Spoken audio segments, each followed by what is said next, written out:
Hello, everyone, and welcome back to English Reimagined. I am Lena, and I have spent my entire morning traveling through time. A time machine? And hello, friends, I'm Alex. Lena, did you finally build that machine in your garage? Are we going back to the Victorian era to learn English with Shakespeare? Not quite, Alex.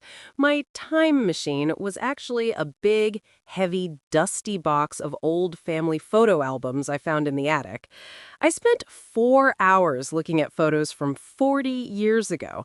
I saw my parents on their wedding day, my grandparents at the beach, and a very, very embarrassing photo of myself. Oh, you have to tell us. What was the chocolate monster doing this time? I was 3 years old, and it was my cousin's birthday party. I decided that I didn't want to wait for the cake to be cut. So in the photo, you see me sitting under the table with a giant piece of chocolate cake in my hands and chocolate frosting all over my face, my hair, and even my shoes.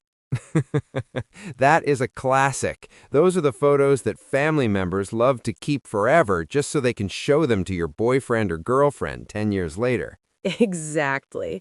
But looking at those photos made me realize how much I love talking about my relatives. Relatives. That is our first mega word of the day. It is a general term for anyone you are related to, whether it is by blood or by marriage. And that is exactly what we are focusing on today, family. It is perhaps the most universal topic in human history. No matter where you are in the world, New York, Tokyo, London, or Rio, people talk about their families. It's true. If you go to a party, a job interview, or even just wait for a bus with a stranger, the conversation often moves to, do you have any kids? Or do you live near your parents? If you only know the words mother and father, your conversation will be very short and a bit boring. Today, we are going to give you the vocabulary to describe your entire family tree in beautiful, natural English. I'm ready. My family tree is more like a giant, chaotic forest. I have so many cousins, I literally can't remember all their names. So I definitely need this lesson today. We are going to cover the immediate family, the extended family, the complex world of in-laws, and those wonderful idioms that make you sound like a native speaker. But before we introduce you to the English Reimagined family, we have a small favor to ask our global community. Friends, if you have a sibling who always steals your clothes or a grandmother who makes the best soup in the world, please hit the like button right now. And if you want to join our family and grow your English vocabulary every single day, make sure to subscribe. We are the teachers who never give you homework. Well, maybe just a little bit. Okay, Alex, let's start at the very center of the tree. The people who live in your house or the people you grew up with. The immediate family, let's start with the people who raised us, parents. In a school textbook, you learn mother and father. But Lena, in 20 years, I have never heard a friend say, "Hello, mother. I would like some juice, please." You're right. That sounds like a 19th century novel. In real daily English, we use nicknames. In the US, it's mom. In the UK, Australia, and New Zealand, they usually spell it mum. And for the father, we say dad. When you're a little child, you use mommy and daddy. Some people even call their father pop or papa. My dad still calls his father pops. That's lovely. Now, what about the other children in the house? We call them siblings. Siblings. This is a very useful word because it is gender neutral. It includes both brothers and sisters. If I ask you, Alex, do you have any siblings? I'm asking for the total number of brothers and sisters you have. I have two brothers. I'm the middle child. My elder brother, who is 2 years older than me, is the responsible one. My younger brother, who is 5 years younger, is the baby of the family. Being the middle child is a very specific experience. People often talk about middle child syndrome, where the middle kid feels they don't get enough attention. Oh, it's real, Lena. My older brother got all the new clothes, and my younger brother got all the new toys. I just got the hand-me-downs. Hand-me-downs. Let's explain that.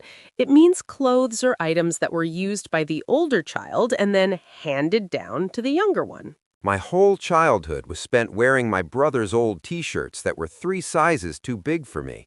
Now, what if someone has no brothers or sisters at all? Then they are an only child. I was an only child for 6 years, and honestly, I loved it. I didn't have to share my chocolate cake with anyone. I was the center of the universe. But then your sister was born, and the chocolate monster had to learn the difficult art of sharing. Exactly. Now, once you grow up and get married, your immediate family changes. You have a spouse. Spouse. This is the formal, legal word for a husband or a wife. And if you have children, you have a son or a daughter. Or, as we usually say in casual conversation, you have kids. I'm going to go pick up the kids from school. It sounds much more natural than saying my children. Okay, let's leave the house and look at the branches of the tree, the extended family. This is where the parties get loud and the family tree gets complicated. Let's start with the parents of our parents, grandparents. Your grandmother and your grandfather. But again, we have so many sweet nicknames for them. Grandma, Grandpa, Nana, Gramps, Granny, Nanny, Pop-Pop. In my family, we used Nana. Grandparents are famous in English-speaking culture for one specific thing, spoiling their grandchildren. To spoil. This means to give a child everything they want. Lots of candy, lots of toys, and no rules. My grandma used to let me eat ice cream for breakfast. My mom was not happy, but my grandma would just wink at me and say, "It's our little secret." Now, let's talk about the brothers and sisters of your parents, your aunts and uncles. If your mom has a sister, she is your aunt. If your dad has a brother, he is your uncle. And their children are your cousins. This is a great word in English because it's the same for boys and girls. You don't have to worry about gender. That's right. In many other languages, the word changes. In English, it's just cousin. I have a first cousin who is exactly my age. We're so close that people often think we're twins. Now, Alex, here's the question that always confuses English learners. If your sister has a baby boy, what is he to you? Okay, my sister's son. He is my nephew. It's a French-sounding word, isn't it? It is. And if she has a baby girl? She is my niece. Very good. And you, Alex, are their uncle. I love being an uncle. I'm the fun uncle. I can play video games with them, give them noisy drums for their birthday, which makes my sister very angry, and then I can go home to my quiet house. You are the troublemaker uncle. Every family has one. Now, what if you have a very large family and you meet the son of your father's cousin? Oh, that is getting complicated. We call that a distant relative, or sometimes a second cousin. Yes, if the relationship is far away on the tree, we just say distant. Modern families can be quite complex. In the 21st century, families aren't always just mom, dad, and 2 kids. You're right. Let's start with the relatives you get when you get married. We call these the in-laws. In-laws, because they are your family by law, not by blood. Right. If you get married, your wife's mother becomes your mother-in-law. Her father is your father-in-law. And her brother is my brother-in-law. People often make jokes about their in-laws being difficult, but I actually like mine. My father-in-law and I both love fishing. That's lucky. Now, let's talk about step families. This happens when a parent remarries. If my dad marries a new woman, she is my stepmother. And if she already has a son from her previous marriage, he becomes your stepbrother. What if my dad and his new wife have a new baby together?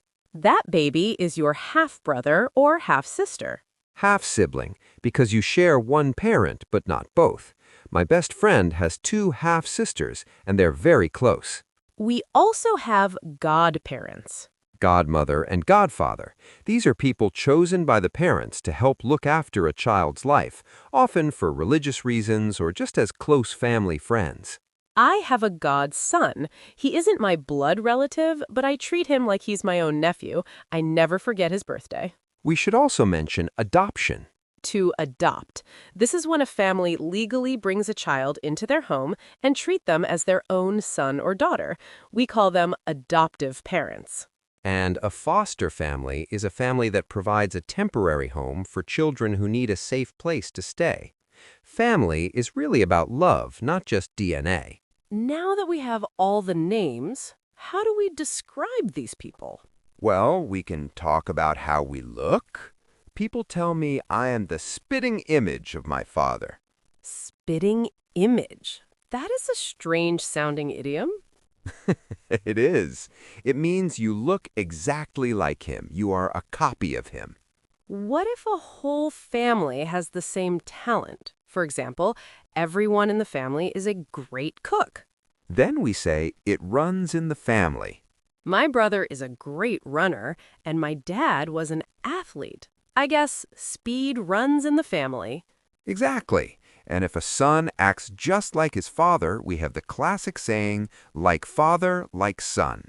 My dad loves to drink black coffee and read the newspaper, and I do the exact same thing. Like father, like son. Now, what about the person who is different from everyone else? Usually the person who doesn't follow the family rules. Oh, that is the black sheep of the family. The black sheep. Every family has one. In my family of doctors and lawyers, I'm the black sheep because I wanted to be a teacher and a YouTuber. Well, you are a very popular black sheep, Alex. Now, what about how we feel about our relatives? We use the phrase to get along with. I get along very well with my sister-in-law. We're great friends. But if you have a big argument and stop talking to each other, you have fallen out. I fell out with my cousin last year because of a silly argument about a football game. We haven't spoken since then. That is a shame. Hopefully you can make up soon. To make up means to become friends again after an argument.